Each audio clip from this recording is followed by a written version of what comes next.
감사합니다. 오늘도 주일 예배 오신 여러분들을 다시 한번 주님의 이름으로 축복하며 환영합니다. 우리 옆에 사람과 함께 인사하겠습니다. 하나님이 당신을 사랑하십니다. 아멘. 오늘 우리가 함께 보실 말씀은 로마서 8장 31절에서 39절까지의 말씀입니다. 로마서 8장 31절에서 39절까지의 말씀입니다. 다 차리셨으면 31절부터 합독하겠습니다. 그런즉 이 일에 대하여 우리가 무슨 말하리요? 만일 하나님이 우리를 위하시면 누가 우리를 대적하리요? 자기 아들을 아끼지 아니하시고 우리 모든 사람을 위하여 내주시니가 어찌 그 아들과 함께 모든 것을 우리에게 주시지 아니하겠느냐? 누가 능히 하나님께서 택하신 자들을 고발하리요? 의롭다 하신 이는 하나님이시니 누가 정죄하리요? 죽으실 뿐 아니라 다시 살아나신 이는 그리스도 예수시니 그는 하나님 우편에 계신 자요 우리를 위하여 간구하시는 자신이라. 누가 우리를 그리스도의 사랑에서 끊으리요? 환난이나 곤고나 박해나 기근이나 적신이나 위험이나 칼이랴. 기록된 바 우리가 종일 주를 위하여 죽임을 당하게 되며 도살당할 양같이 여김을 받았나이다 함과 같으니라.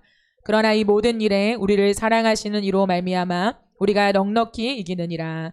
내가 확신하노니 사망이나 생명이나 천사들이나 권세자들이나 현재일이나 장래일이나 능력이나 높음이나 깊음이나 다른 어떤 피조물이라도 우리를 우리 주 그리스도 예수 안에 있는 하나님의 사랑에서 끊을 수 없으리라. 아멘. 네, 전복시키는 하나님 시리즈 6번째 시간입니다. 오늘은 의심에서 확신으로 라는 제목으로 하나님 말씀을 전하겠습니다. 뉴욕 주립대학 심리학과의 산드라 엘 머레이 교수님이 계십니다. 이 교수님은 173쌍의 커플을 모집해서요, 총 200문항의 설문을 진행했어요. 그러면서 각 커플의 성향과 현재 관계를 자세히 묻는 조사를 했습니다. 3주 동안에요, 매일 그날 있었던 일과 느꼈던 감정을 일기에 쓰게 한 후에 결과를 분석했어요. 참가자들의 답변 중에는 연인과 심하게 다퉜거나 관계가 좋지 않았던 날의 기록도 있었습니다. 분석 결과 커플이 싸운 날의 기록을 보니까 완전히 패턴이 다른 두 종류로 나뉘었다고 해요. 한 종류의 커플은 연인과 싸운 날 상처를 아주 쉽게 그리고 많이 받은 커플의 부류가 있었습니다. 특히 두 사람이 싸웠거나 연인의 기분이 안 좋았던 그날에는 그날 일기에 가득하게 연인에게 받은 상처가 고스란히 기록되어 있었대요.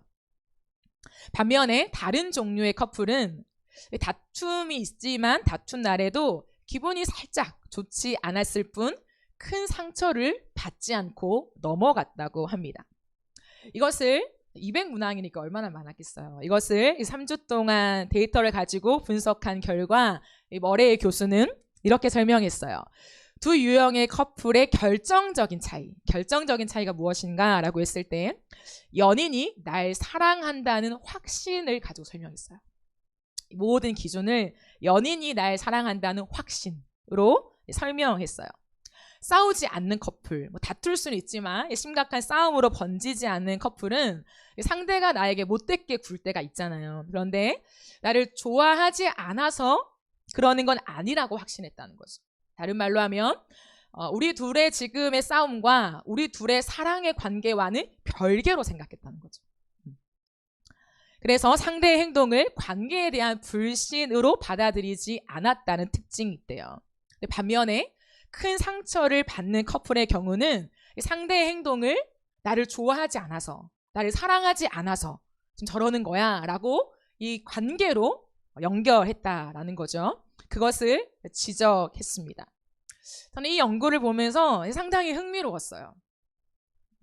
왜냐하면 이 연구의 직관적인 결과보다도 이 연구를 통해서 사람의 심연을 들여다볼 수 있었기 때문이에요.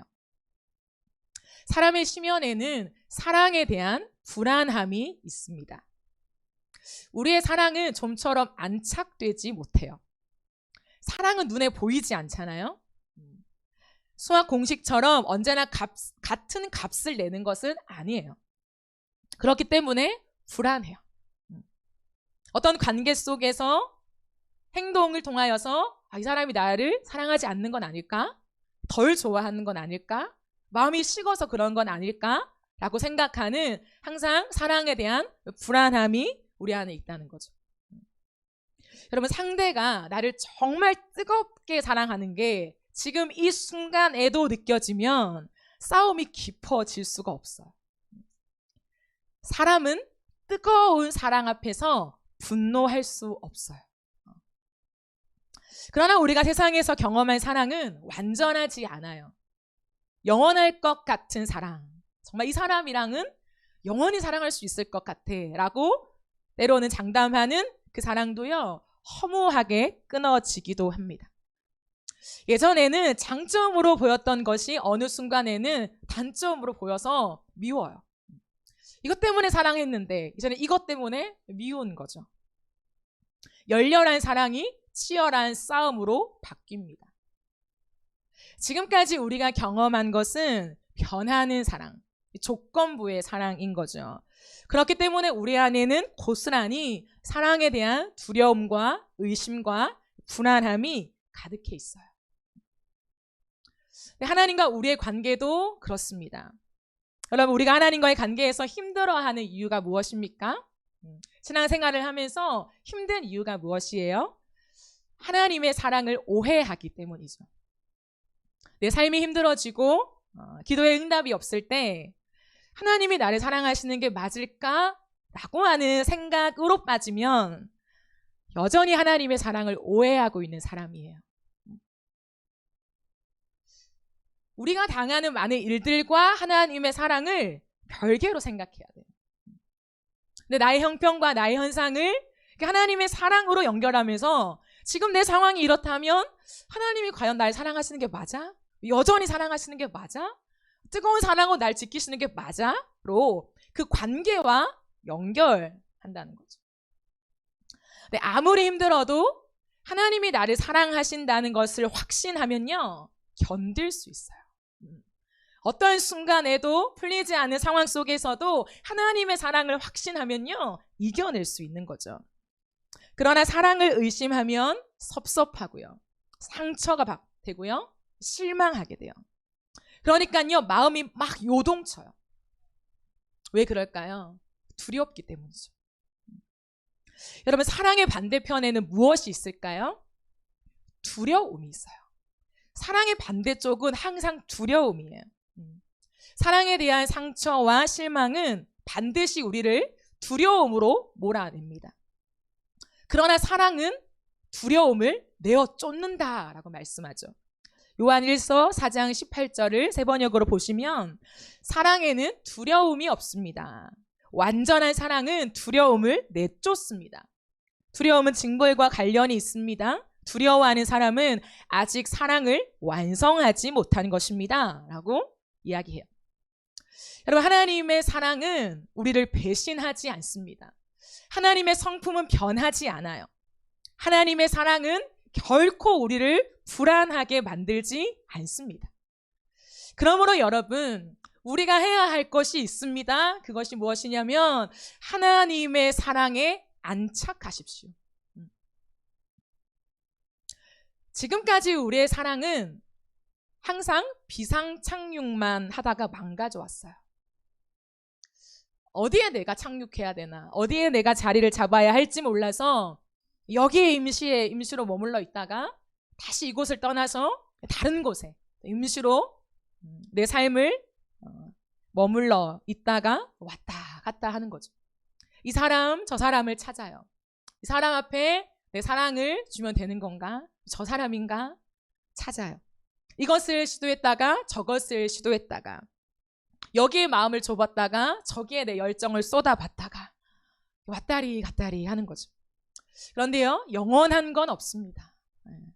그러니 그곳에서 항상 내 마음이 흔들리는 거죠. 평안할 수가 없어요. 그러나 하나님의 사랑은 변함이 없습니다. 하나님의 사랑은 안전해요. 하나님의 사랑은 영원합니다. 여러분, 이 하나님의 사랑은 사랑과 미움, 용서와 증오, 미움과 불신이 널뛰는 우리 마음이 흔들림 없이 안착하기에 충분합니다. 그러면 하나님은 우리를 어떻게 사랑하셨을까요? 하나님은 독생자를 아낌없이 내어주신 헌신적인 사랑으로 우리를 사랑하셨습니다. 여러분, 가장 높은 순도의 사랑이 뭘까요? 가장 높은 순도의 사랑. 뭐라고 생각하십니까? 가장 높은 순도의 사랑은요, 헌신이에요. 헌신. 헌신이 무엇입니까? 몸과 마음을 다 바쳐, 있는 모든 힘을 다 바쳐 하는 것이 사랑이에요. 나의 모든 것을 다 털어 상대에게 주는 것입니다. 이게 헌신이에요, 헌신. 제가 하나님의 헌신적인 사랑을 경험하고 어릴 때부터 매일같이 드렸던 기도의 제목이 있어요. 좀 부끄럽지만 어떤 기도의 제목을 드렸냐면, 하나님, 만약에 제 호주머니에 100원밖에 남지 않았다면 이 남은 100원도 필요한 사람에게 주기를 원합니다. 라는 기도를 드렸어요. 100원이 초라하지만 이 100원이라는 것은 내게 남은 마지막 돈이라고 하는 의미였어요. 나에게 남은 한 방울까지도 이것을 필요로 하는 사람에게 주고 싶은 강한 열망이 제 마음을 채웠습니다. 내게 남아있는 돈이 얼마든 나의 필요와 무관하게 하나님이 흘려보내라고 하시는 그곳에 드리고 싶다라고 하는 그 주저없는 마음을 가지고 살아왔어요. 제 마음속에는 헌신적인 하나님의 사랑을 경험한 순간부터 나는 절대로 하나님의 감동 앞에 계산하지 않는다라고 하는 제 인생의 철칙을 세우고 걸어왔습니다. 그래서요, 하나님의 감동하심 앞에서는 절대 계산하지 않아요. 왜냐하면 주님이 저에게 주신 헌신적인 사랑에 비하면 아무것도 아니기 때문에, 내가 하나님의 감동 때문에 무언가를 하는 행위는 아무것도 아니고 특히 당연한 모습이기 때문이죠. 여러분, 하나님은 우리를 어떻게 사랑하셨습니까? 하나님의 모든 것을 다 털어서 우리에게 주심으로 우리를 사랑하셨어요. 하나님의 몸과 마음까지도 다 바쳐서 하나님이 우리를 사랑하셨습니다. 하나님의 하나뿐인 아들을 주저함 없이 죄인된 우리를 향하여 내어놓으면서 하나님이 우리를 사랑하셨어요. 그래서 하나님의 사랑의 절정이 무엇입니까? 십자가입니다. 이보다 더 큰 사랑의 증표는 없습니다. 온 세상과 우주 안에요, 이 사랑과 비교할 수 있는 것이 없어요. 단 한 번도 보지 못한 사랑이에요. 단 한 번도 보지 못한 완전한 사랑. 단 한 번도 경험해 본 적이 없는 무조건적인 사랑. 알면 알수록 이게 말이 안 되는 너무나 숭고한 희생이자 고결한 사랑이 바로 우리 하나님의 사랑이에요. 그래서 이 사랑을 경험하면요, 이 사랑에서 나를 끊을 수 있는 것이 아무것도 없어요. 아무것도. 여러분, 이것은요, 죄악된 사람에게서 나올 수 있는 사랑이 아니에요. 인류의 첫 사람부터 어쩌면 이 땅의 마지막 사람까지 통틀어서요, 단 한 사람에게만 나올 수 있는 불순물이 전혀 섞이지 않은 100%의 순도 사랑입니다. 그 사람이 누구입니까? 이 땅 가운데 유일한 한 사람, 이 사랑을 할 수 있는 유일한 한 사람이 누구입니까? 예수님이죠. 사람으로 오셨지만 죄가 없으신 하나님의 아들, 그 예수님의 심장에서만 나올 수 있는 하늘의 사랑이라는 거죠. 이 땅이 아니라 하늘에서 온 사랑이에요. 그러니 세상에서 경험할 수 없는 사랑이죠. 세상에서 발견할 수 없는 사랑이죠.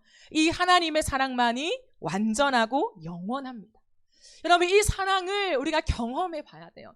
세상과 비슷한, 그냥 누군가 옛날에 연애할 때 만났던 그 사람과 비슷한 그런 하나님의 사랑인가?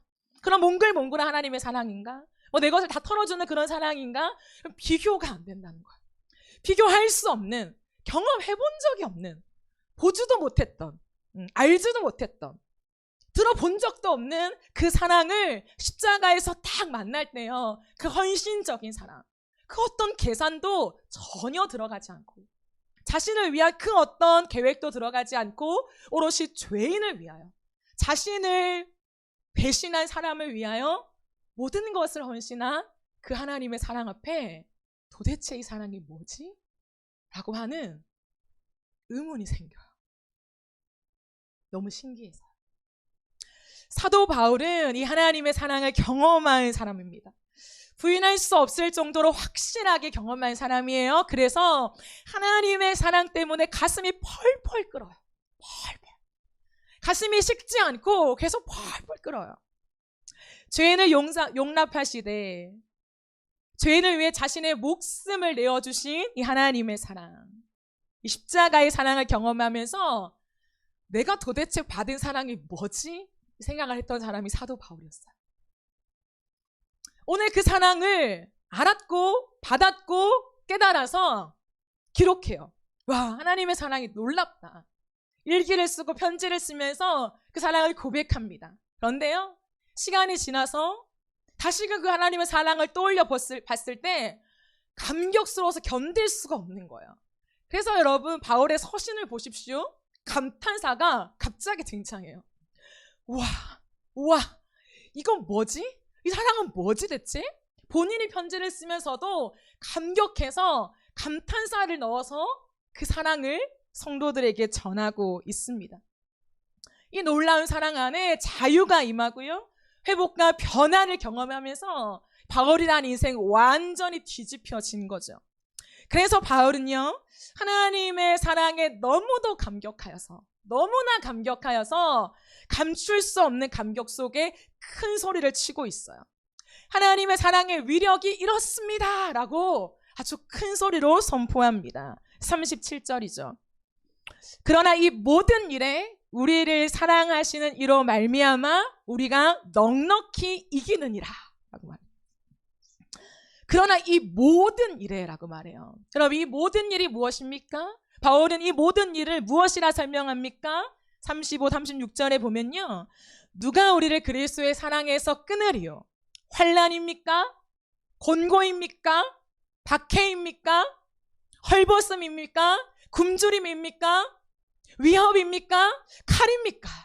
여러분, 7중 박해를 표현하고 있어요. 성경에서 7은요 완전수입니다. 이것은 7가지를 나열한 정도가 아니라요, 우리가 이 땅에서 당할 수 있는 모든 박해를 통틀어서 이야기하고 있어요. 환난, 곤고, 박해, 헐벗음, 굶주림, 위협, 칼, 그 어떤 것, 우리는 종일 주님을 위하여 죽임을 당합니다. 도살당할 양과 같이 그런 역임을 받습니다. 날마다 목숨이 위협받는 수많은 죽음의 고통 속에 놓여 있다는 거예요. 그러나 바울은 37절에서 가감없이 선포합니다. 그러나 우리는 이 모든 일에 우리를 사랑하여 주신 그분을 힘입어서 이기고도 남습니다. 여러분, 어떻게 이 고백을 할 수 있습니까? 우리는 이기고도 남는데요. 무엇을 말합니까? 버텨내는 삶이 아니라는 거예요. 견뎌내는 삶이 아니라는 거예요. 내 삶의 박해와 곤고와 위협과 칼과 헐벗음과 굶주림이 왔을 때에 그냥 숨어서 언제 지나가지? 너무나 고통스럽고 너무나 힘겹다라고 소극적으로 지나가는 것이 아니라, 그냥 견디는 것이 아니라, 지나가기를 기다리는 것이 아니라 넉넉히 이기느니라. 여러분, 이것이 복음이에요. 우리의 삶을 일으키게 만들고 넉넉히 승리하게 만들고 고난 속에 눈물 속에서도 그 하나님의 사랑 앞에 웃게 되는, 기뻐하게 되는 복음의 능력이죠. 여러분, 이번 주에 제가 한 지체에게 요즘 어때? 라고 물어봤어요. 요즘 어떠니? 라고 질문하자 요즘에는 넘어져도 탈탈 털고 일어나요 이러더라고요. 그 모습이 얼마나 귀엽던지. 탈탈 털고 일어나요. 여러분, 확신이 있으면 넘어져도 탈탈 털고 일어납니다. 하나님이 나를 사랑하신다는 확신이 생기기 시작하면 더 이상 숨지 않아요. 넘어져 있지 않습니다. 엎어져서 못 일어나겠어 하고 매달려 있지 않아요.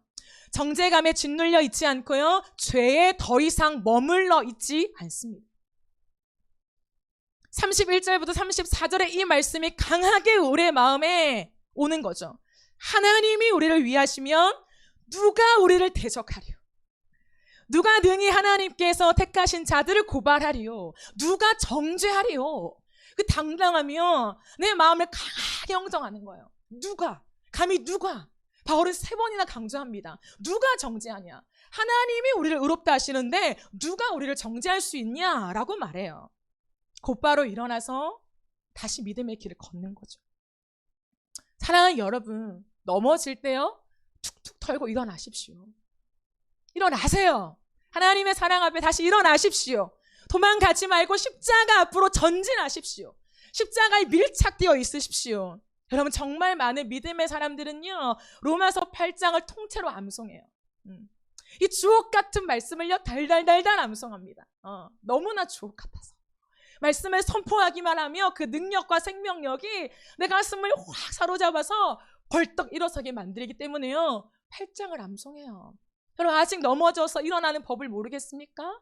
여전히 넘어지면 내 정죄감과 자책감과 내가 왜 이랬지? 이 죄에 얽매여 있어서 헤어나올 수 없습니까? 로마서 8장을 암송하십시오.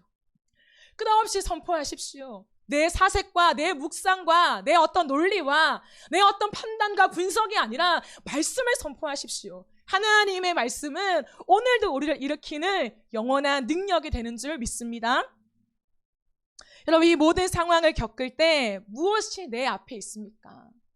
어려운 상황, 내 힘으로 해결할 수 없는 많은 상황을 겪을 때 우리 앞에 무엇이 있습니까?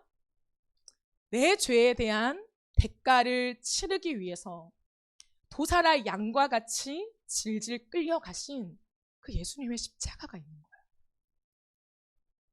내가 도살할 양과 같이 핍박을 받고 질질 끌려가는, 억압되어지는 이 많은 상황 속에서 우리가 기억하는 것은 뭐냐면, 나를 구원하시기 위해서 도살할 양같이 질질 끌려가신 그 십자가 예수를 바라보는 거예요.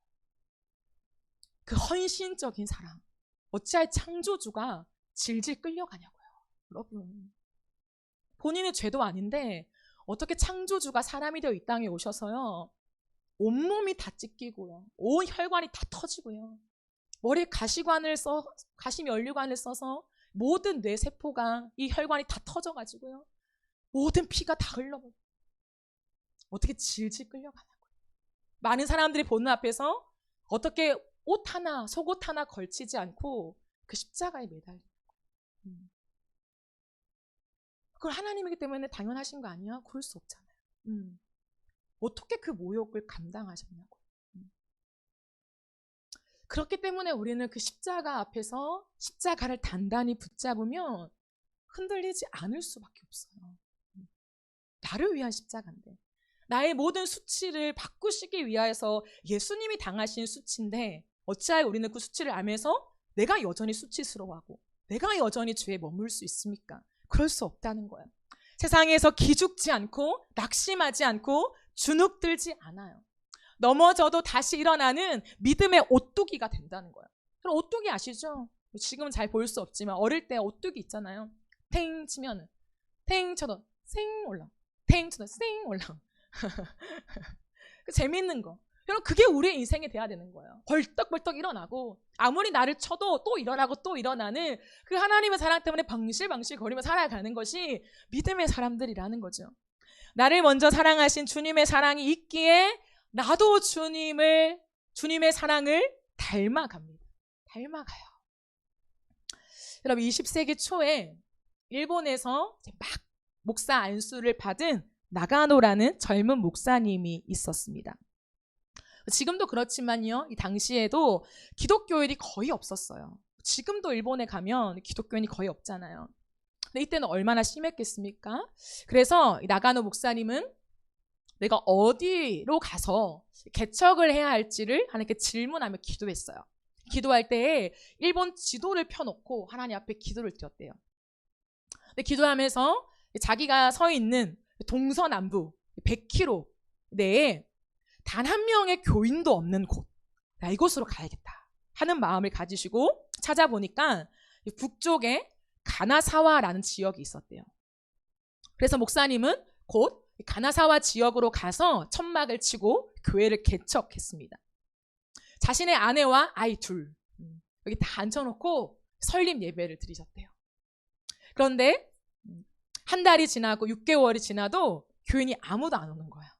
단 한 명도. 왔다 가는 사람도 아무도 없는 거죠.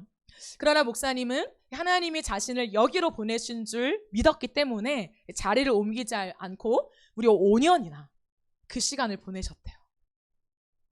근데 5년이 지난 어느 수요일 예배, 천막의 커튼을 젖히고 첫 번째 교인이 들어왔답니다. 그것도 청년이었대요. 청년. 설교를 얼마나 열심히 하셨겠어요. 한 명의 이제 교인이 5년 만에 왔는데 설교를 막 하시고 그 청년을 데리고 식탁 교제를 나누었대요. 식사를 했습니다. 그런데 이 식사 도중에 이 청년이 갑자기 욱 하더니 피를 토하는 거예요. 알고 보니 폐병 환자였습니다. 나가노 목사님은 순간적으로 너무 치열한 갈등을 하게 됐대요. 내가 이 사람을 당장 내쫓아야 되나? 아니면 이 피를 치우고 다시 함께 식사를 해야 하나? 순간적인 너무 치열한 갈등이 자기 마음을 채웠대요. 근데 그 순간 하나님의 감동의 음성이 들려졌대요. 그게 뭐냐면 하나님이 보내신 첫 교인인데, 하나님이 보내신 첫 번째 사람인데 라고 하는 그 울림이 자신의 마음을 가득 채웠답니다. 그래서요, 나가노 목사님은 자기 손으로 핏덩이를 막 치웠대요. 그리고 핏덩이를 막 치운 다음에 다시 식사 준비를 해서 새로운 음식으로 내어서 같이 식사를 아무렇지 않게 했대요. 그 청년은 일본의 유명 정치인의 사생아였습니다. 태어날 때부터 출신이 그렇다 보니까 어렸을 때부터 극심한 괴로움 속에 살았어요. 그런데 우연히, 정말 우연히 일본 땅에서 복음을 듣게 되었고 신학교에 간 거예요. 근데 갑자기 폐병이 걸렸고 학교에선 정학을 당했어요. 그리고 다니던 교회에서도 파문을 당했습니다. 갈 데가 없는 거죠. 이 청년은 생각했다고 합니다. 성경은 거짓말이구나. 예수는 거짓말이구나. 나는 누구에게도 내 치료비를 요구하지 않는다. 나는 누구에게도 나의 폐병을 옮길 만큼 나는 경솔한 사람이 아니다. 그러나 단 한 사람이라도 폐병 환자인 나를 그리스도인으로 대해주는 그리스도인을 만나고 싶다. 이 생각을 했대요. 근데 없었습니다. 이 청년은 자살을 결심했대요. 그런데 자살 전에 우연히 한 사람의 이야기를 듣게 되었어요. 북쪽 가나사와 지방에 가면 나가노라는 목사가 있는데 거기를 한번 찾아가 보라는 거예요. 그래서 이 청년은 나가노 목사님을 찾아온 것이에요. 그날 수요 예배를 드리고 밥을 먹다가 피를 토해버린 거죠. 너무나 당황했습니다. 그런데 목사님이 자기 손으로 그 피를 다 닦아내고 다시 밥을 차려온 거예요. 그 순간에 이 청년은 주님을 다시 만났어요. 그리고요, 주님의 은혜로 폐병이 치유되었습니다. 다시 신학교를 다녀 졸업한 뒤 목사가 되었어요. 이분은 일본에서 아주 유명한 가가와 도요히코 목사님이 되었습니다.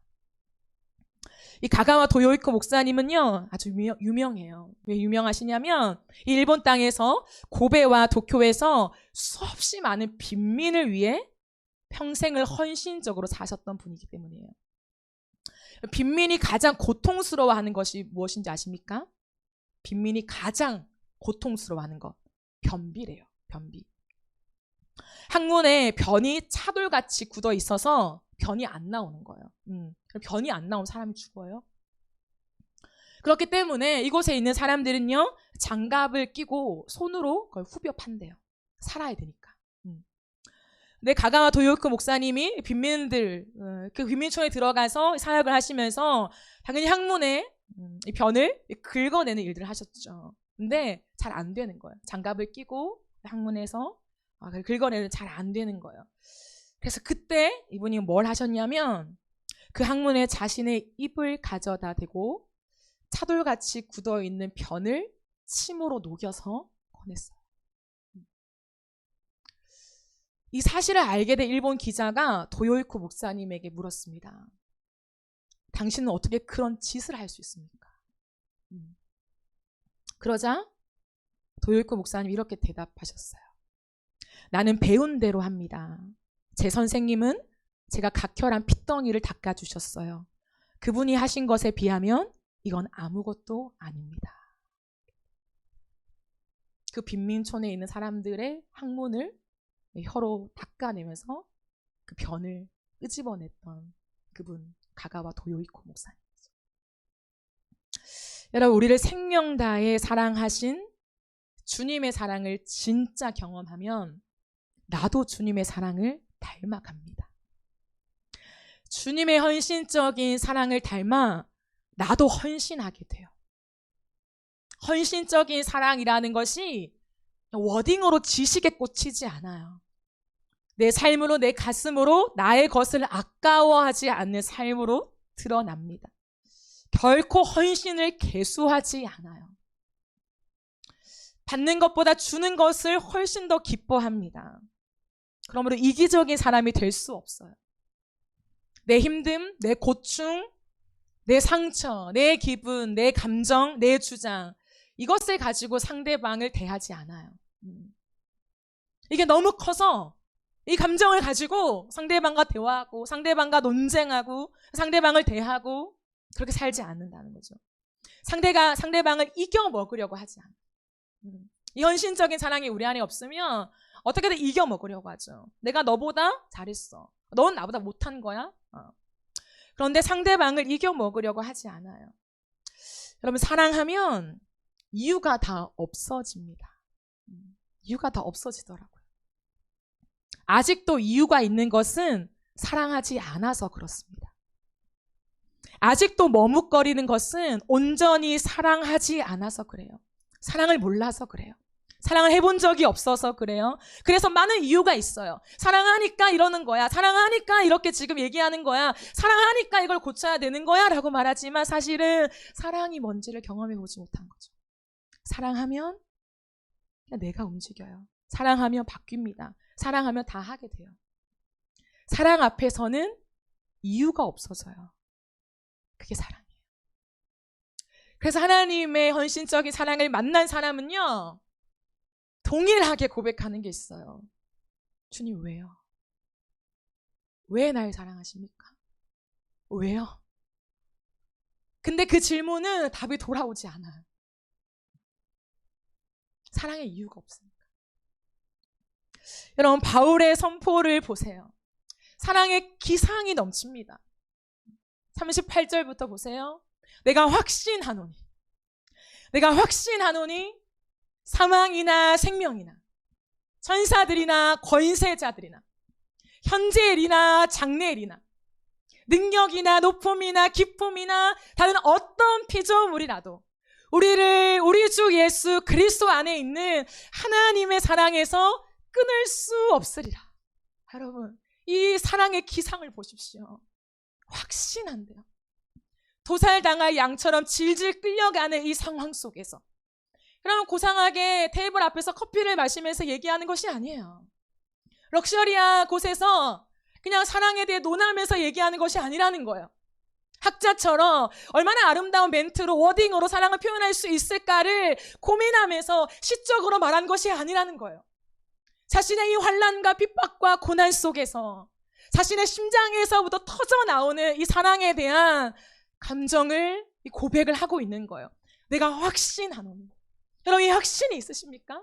내가 확신하노니 사망이나 생명이나 천사들이나 권세자들이나 현재일이나 장래일이나 능력이나 높음이나 기쁨이나 다른 어떤 피조물이라도 우리를 우리 주 예수 그리스도 안에 있는 하나님의 사랑에서 끊을 수 없으리라.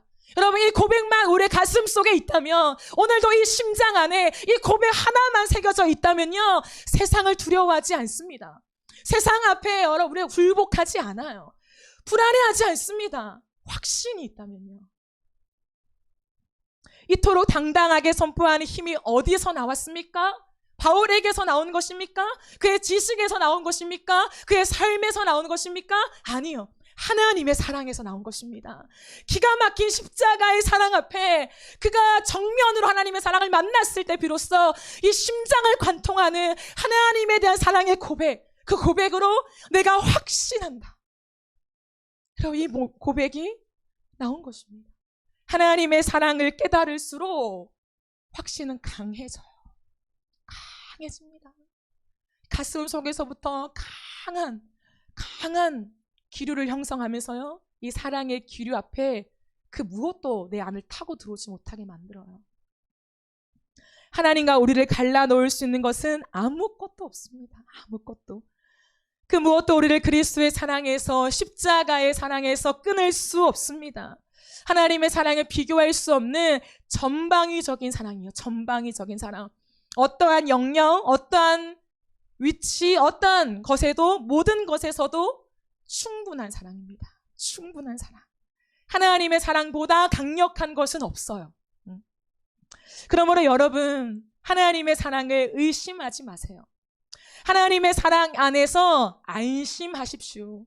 하나님의 사랑 위에 안착하십시오. 그러면 하나님이 넉넉히 이기게 하실 줄 믿습니다. 언제라도 하나님이 우리를 위하여 하신 일을 기억하세요. 오늘 우리가 함께 찬양한 것처럼 주의 사랑을, 주의 선하심을, 주의 은혜를 생각해보라. 생각해보라. 생각해보라. 가장 위대한 일이 아닙니까?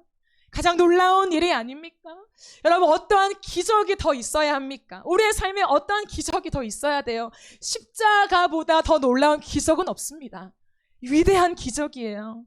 그러므로 여러분, 이 사랑 안에서 충분히 즐거워하십시오. 충분히 기뻐하고 노래하십시다. 그럼 뛰어다녀야 마땅한 거 아닙니까? 하나님 앞에서 뛰놀며 춤을 추며 찬양해야 마땅한 것이지요. 자존심, 체면 다 내려놓고 다윗 왕처럼 하나님을 찬양할 수밖에 없는 것입니다. 여러분, 다윗이 법궤를 찾아오던 날, 그 법궤를 앞세우며 가다가 너무 기뻐서 춤을 췄죠. 너무 기뻐서. 바지가 내려갈 정도로 너무 기뻐서 춤을 췄습니다.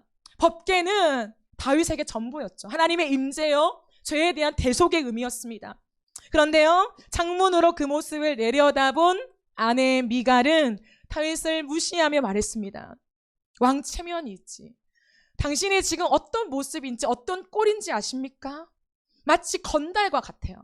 건달들이 많은 무리들을 대동하고 맨살을 드러내고 춤을 추듯이 교양 없이 신하들이 보는 앞에서 몸을 드러내며 춤을 췄으니 도대체 왕의 채통이 어디에 있습니까? 라고 완전히 무시했어요. 그럼 미갈은 왜 그랬을까요? 우리가 알기로는 거룩한 그 행렬, 그 주님의 법궤를 찾아오되, 그 100년 만에 찾아오는 그 엄청난 거룩한 행렬 앞에서 6걸음에 한 번씩 소를 잡아서 피를 흘리며 예배하면서 기뻐 뛰면서 나왔던 그 예배의 현장을 보면서 미갈은 왜 이렇게 자신의 남편인 왕을 무시했을까요? 기뻐 뛰며 춤출 수밖에 없는 하나님의 사랑이 무엇인지 경험해 보지 못해서 그래요. 단 한 번도 경험해 보지 못해서 그래요. 그 사랑을 받은 자로서 춤출 수밖에 없는 그 기쁨이 무엇인지를 경험해 보지 못하니까 팔짱을 끼고 고상하게 창문을 내다보고 있는 거예요. 지금 뭐 하는 거야? 적당히 하지. 어떻게 바지가 내려갈 정도로 저러고 있는 거야? 한 나라의 왕이 지금 뭐 하는 거야? 체면도 없나? 라고 생각하는 거예요. 사랑을 경험하지 못하면 우리는 고상하게 쳐다보면서 판단만 합니다. 저 사람은 예배 때 왜 저렇게까지 하지? 왜 저렇게 뛰나? 좀 고상하게 예배할 수 없나? 좀 조용히, 좀 엄숙하게, 좀 잠잠히 주님께 나아갈 수 없나? 꼭 저렇게 요란을 떨어야 되나? 라고 생각합니다. 그러나 다윗은 아랑곳하지 않고 오히려 더욱 확신 있게 이야기합니다. 사무엘하 6장 22절에 보시면 내가 스스로 보아도 천한 사람처럼 보이지만 맞다, 인정하는 거죠. 맞아, 나 천한 사람이야. 그러나 주님을 찬양하는 일 때문이라면 이보다 더 낮아지고 싶소. 이게 다윗의 답이에요. 너무 멋지지 않아요? 너무 멋지지 않습니까? 주님을 찬양하는 일이라면, 내가 주님을 찬양하는 일이라면 이보다 더 낮아지고 싶소. 더 낮아질 때가 없을 때까지 나는 낮아지고 싶소. 왕체면?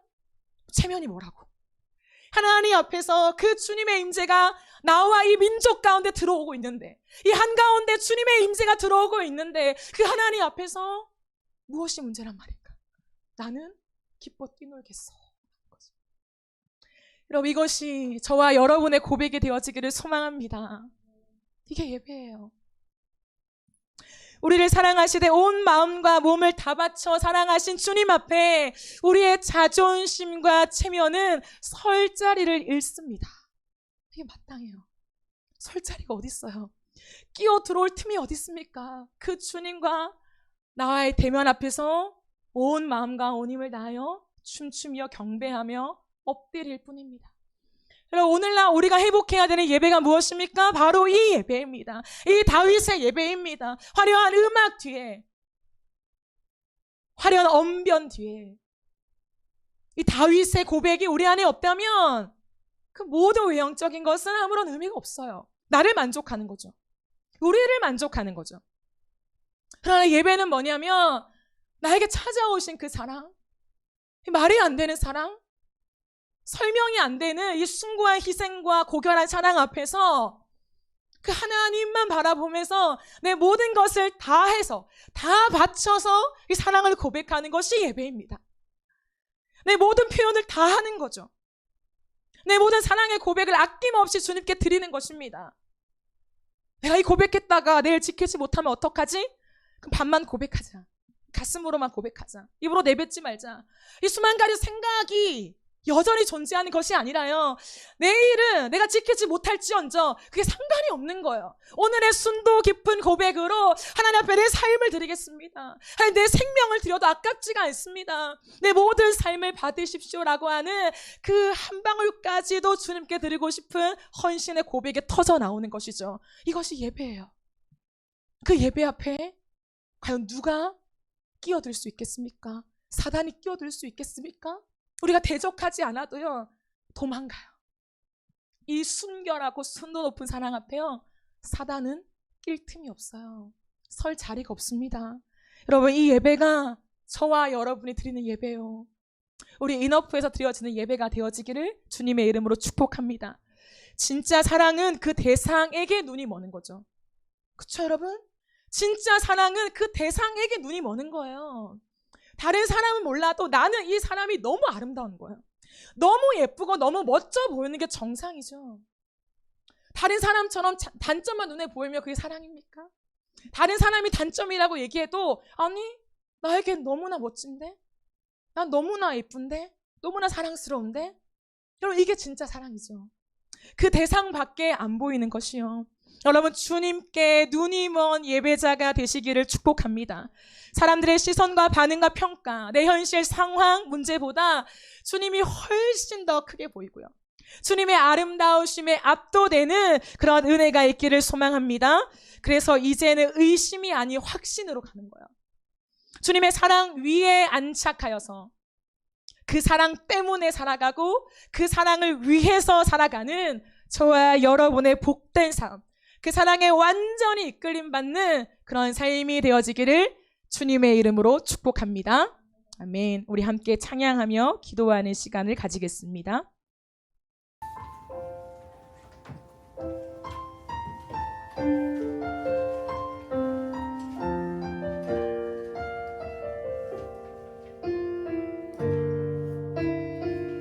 우리 말씀을 기억하면서 그 사랑이란 찬양을 주님께 드렸으면 좋겠습니다.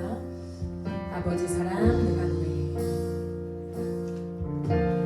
아버지 사랑 내가 노래해. 아버지 은혜 내가 노래해. 그 사랑 변함없으신 거짓 없으신 성실하신 그 사랑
선포합니다. 우리 안에 하나님의 사랑에 대한 확신만 있다면 그 어떤 환난과 공고와 밖에도 우리 안에 굶주림과 홀벗음도 때로는 위협과 칼까지도 우리가 넉넉히 이기는 줄 믿습니다. 우리의 신앙과 우리의 선포를 우리의 선포 삼아 기도합시다. 하나님, 내가 확신하노니 사망이나 생명이나 천사들이나 권세자들이나 현재이나 장래이나 높음이나 능력이나 기쁨이나 다른 어떤 피조물이라도 우리를 우리 주 그리스도 예수 안에 있는 하나님의 사랑에서 끊을 수 없으리라.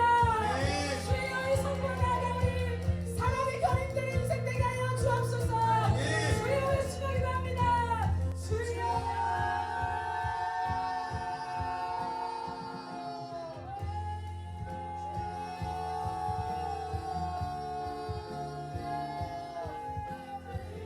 세상에서 본 적 없는 사랑, 나를 찾아내시는 사랑, 이 죄악 가운데 믿음의 나를 건져 올리시는 하나님, 사랑답게 살아가지 못한 나를 건져내시는 사랑답게 살게 하신 사랑, 사랑할 줄 모르는 사랑받을 줄 모르는 나를 사랑받고 사랑할 줄 아는 사람으로 만들어 놓으시는 헌신을 할 줄 모르는 이기적인 사람, 이 신화절도 훔친 나를 헌신하며 살고 싶은 삶을 지켜놓으시는 사람, 내 인생을 성도를 제바꾸시며 하나님의 나라를 위하여 살고 싶은 강한 갈망으로 내 인생을 바꾸시는 사람, 아버지와 이제는 내가 삶을 지하려 하는 그리스도가 사는 내 얼마나 전복에 있는 나에게 주시는 사람, 내 인생 내 것을 찾기만 하는 인생이 아니라 내 그냥 우리가 다른 사람을 위하여 살고 싶은 그 거룩한 마음을 위하여 주시는 사람, 그 사랑한 그 사람 위에 이제 우리가 시작합니다. 그 사람 위에 우리가 정상 착륙합니다. 그 사람 위에 우리가 섭니다. 그 사람이 안정감, 그 사람 위에 안심하며 이제는 의심이 아니라 확신으로 우리의 삶을 살아가게 없어서 내가 확신하노니 사망이나 생명이나 천사들이나 권세자들이나 현재이나 장래이나 능력이나 높음이나 기쁨이나 하나 어떻게 조문이라도 우리를 우리 주 그리스도 예수 안에 있는 하나님의 사랑에서 끊을 수 없으리라. 이 놀라운 사랑 앞에 그 어떤 것도 우리 수 없는 사랑 앞에 우리는 온전히 믿음이여 이 사랑이 이끌 삶으로 나갈 수 있도록 주님 함께 하여 주옵소서. 하나님, 무엇이 우리를 만드십니까? 환난이나 곤고나 기근이나 헐벗음이나 고통이나 하나님 위험이나 칼이나 그 어떤 것에도 이 모든 길에 우리를 사랑하시는 이로 말미암아 우리가 넉넉히 이기느니라. 넉넉히 이기느니라.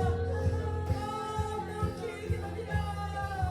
경멸이나 불경한 인생이 아니라 넉넉히 이기는 인생으로 우리를 살려주신 주의 놀라운 사랑 앞에 우리가 완전히 붙잡혀가 되어지기로 합니다.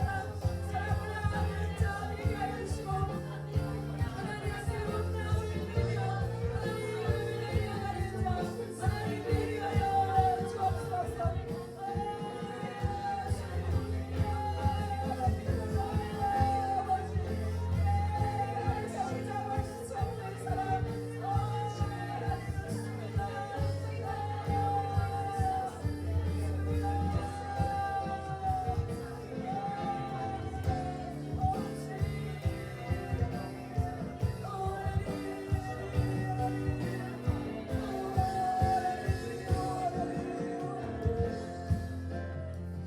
사랑하는 여러분, 우리 한 가지 더 기도하며 나가십시다. 제가 어제 이 말씀을 다시 한번 준비하면서 다시 한번 읽어 내려갈 때 얼마나 이 사랑이 제 가슴을 치던지 말씀을 준비하는 자리에서 박차고 일어나서 제 좁은 방 안에서 기뻐 뛰며 하나님을 찬양했습니다. 싱싱싱 천국에 울리는 노래, 내 마음을 다하여 그 기쁜 찬양을 올려드리면서 누가 보며 바보같이 누가 보며 뭐하는 짓인가 할 정도로 같이 미친 사람처럼 그 방 안에서 천국에 울리는 노래, 주님 천국에 울리는 노래입니다. 그렇게 방방 뛰며 이 말씀을 준비했습니다. 사랑하는 여러분, 우리의 삶에 이 사랑에 압도되면 벌떡 일어나십니다. 하나님을 찬양하게 됩니다. 내가 천한군 알지만 하나님을 찬양하는 일이라면 이보다 더 낮아지겠소. 이보다 더 낮아지겠소. 이것이 예배자의 고백인 줄 믿습니다. 하나님, 우리가 적당히 예배하는 것이 아니라 남들 눈치 보면서 고상한 예배, 내 체면 치레하는 예배가 아니라 나를 구원하신 그 사랑 앞에서 화제가 들어갈 정도로 내 체면이 구겨질 정도로 하나님이 낮아진 자의 모습으로 예배하게 하여 주옵소서.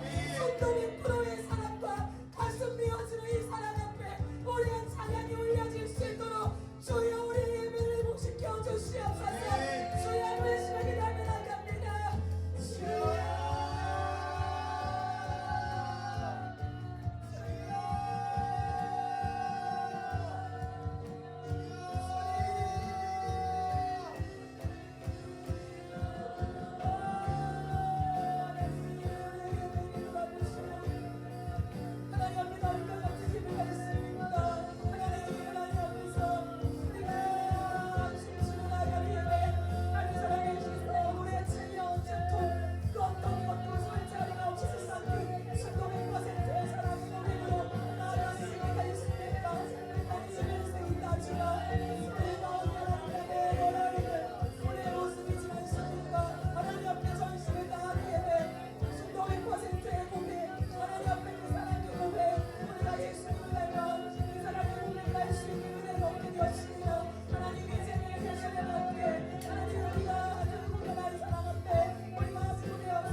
살아계신 하나님, 하나님이 우리에게 보이신 사랑은 세상에서 단 한 번도 본 적이 없는 완전한 사랑이요, 세상에서 단 한 번도 경험해 보지 못한 무조건적인 사랑인 줄 믿습니다.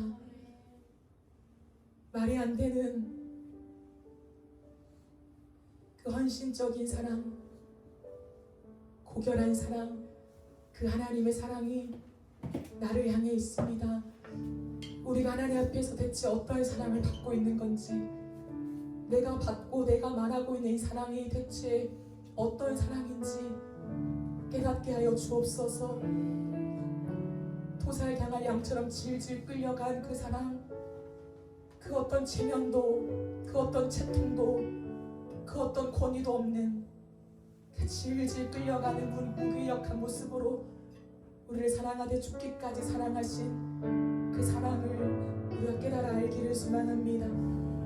하나님, 어찌하여 빈민촌에 그 사람들의 학문을 내 입으로 핥으며 그것을 제거할 수 있겠습니까? 그 사랑을 어찌 머리로 합니까? 그 사랑을 어찌 배워서 합니까? 그 사랑을 어찌 계산해서 합니까? 받은 사랑 때문에 심장이 움직여 그냥 하고 있는 내 모습을 볼 뿐이죠. 그 압도된 사랑, 그 사랑 앞에 우리의 삶이 젖어들게 하시고 우리의 삶이 헌신적인 사랑이 나올 수 있도록 주님 우리를 도와주시옵소서. 조금만 힘들어도 못해 먹겠다. 너무 힘들다. 더 이상 못 가겠다.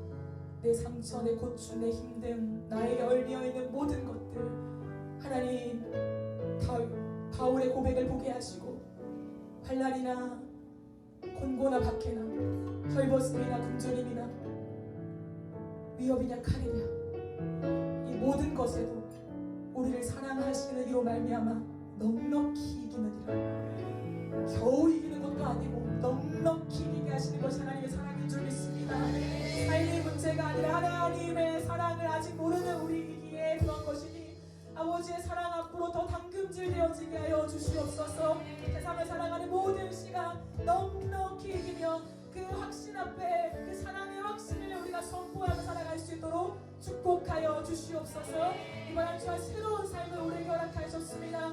하나님 지난주와 동일한 삶이 아니라 전혀 다른 삶으로 하나님 앞에 넉넉히 승리